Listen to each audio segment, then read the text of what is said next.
bako hanggang doon sa taas. Yan, dati ang ganda ng view rito guys, lalo din sa taas ng hotel na to. Yan. Sa Lime Hotel, ayan. Ngayon wala na guys, wala nang puro buhangin na yung natatanaw nila. Ayan, puro barko na ang laman ni Tuloy-Tuloy na.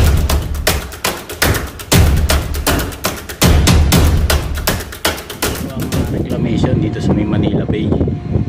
Yan na yung itsura dito guys. So isang katutak na talaga yung dito, buhangin.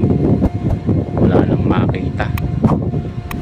At sa lumubog na, umantay na rito sa guys, yung tambak na buhangin.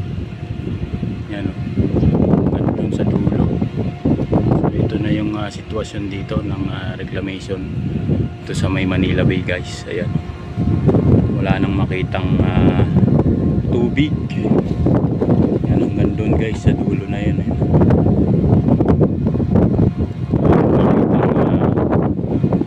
Dito guys, ayan, ito yung gilid na dati puno ng tubig, ngayon wala na guys. Ayan, yan na yung itsura ng reclamation. So milyong kubiko na to guys, itong area na to. Yan, hanggang doon guys. Ayan, halos yung MOA ay kalahati na ng tambak ng buhangin dito sa lugar guys. Ayan, isang katutak na tubo yung mga naiwan nila dito guys, yung panghigop ng buhangin. Ayan, grabe yung parang disyerto na itong lugar na to guys, to sa may reclamation. So doon may nagbubuga pa rin ng buhangin guys, doon sa banda ron. Medyo malayo na dito sa atin, hindi na tanaw. Hindi na tanaw guys yung nagbubuga ng buhangin. So sobrang init na. Yan guys, dati ang buhangin guys, yan lang, yung konti na yan, pero yan pantay na rito sa lobby nitong hotel na to.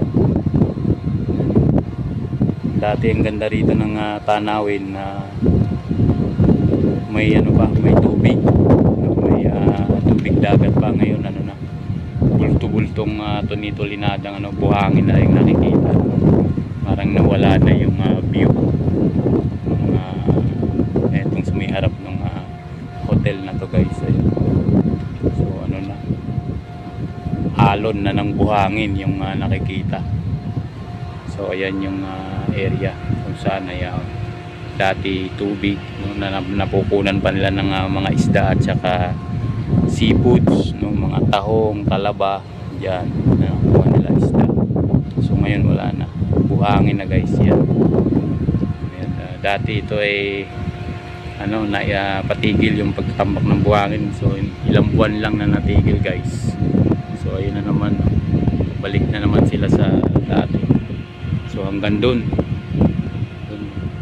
bundok, wala ka nang makitang tubig dito sa lugar na to guys, puro buhangin na.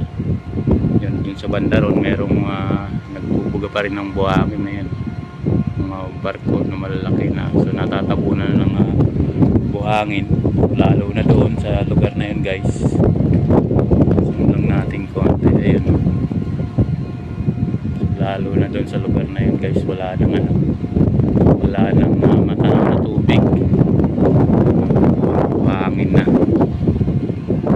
Yan na yung dating masaya, maalon na tubig. So kumulang tayo ng video guys, dito tayo dumaan sa yan. So balik na tayo dito guys sa dati, dumaan lang tayo dito. So ayan yung ayan yung dating dati maraming tao yan dito. Dati nangungula sila ng isda dyan. Yan wala na guys, wala nang wala nang isda. Yan ang nangyari. Yan sa may harap ng bakanting lote na yan. Nasa inyong MOA. Ayun, sa dulo na yun guys. Ayun. MOA na yan.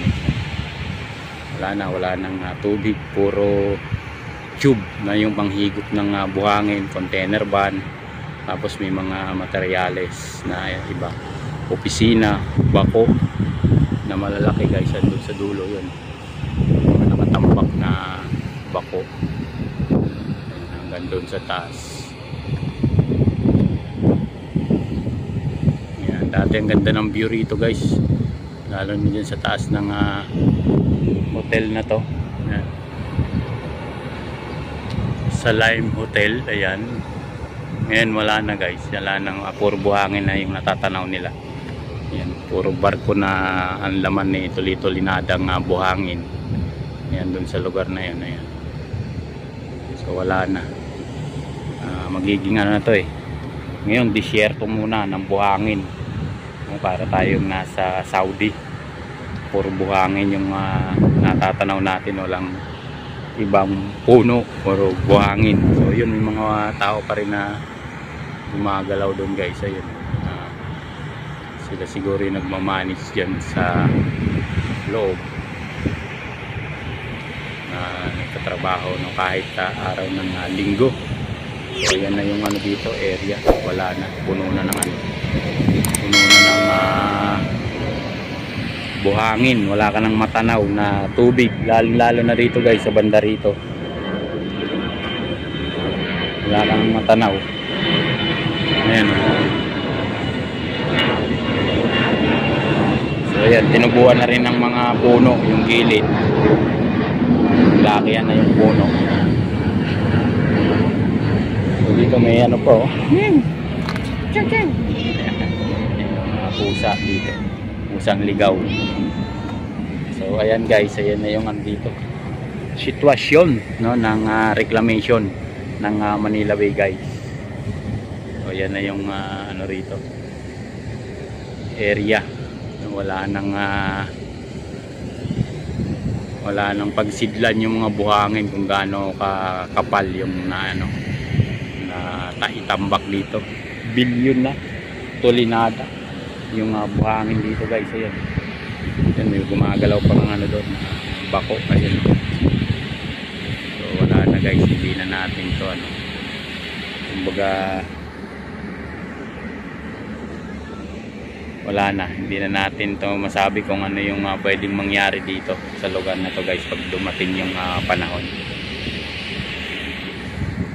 Wala nang hindi natin alam kung ano yung pwedeng mangyari. Yun guys, yung barko na yun yung nakatago dun sa may buhangin. Yan, nagbubuga ng buhangin yan guys, yung umuusok na yan. So yun, maraming salamat. Nag-update lang ako dito sa reclamation ng Manila Bay. So tayo magpapaalam na guys. Hanggang doon, ang dami pa rin tao na nagtatrabaho. Yun. So hanggang dito na lang. Maraming salamat po sa inyong lahat sa walang sawa ninyong pagsubaybay sa akin ng YouTube channel. Thank you very much po sa inyong lahat.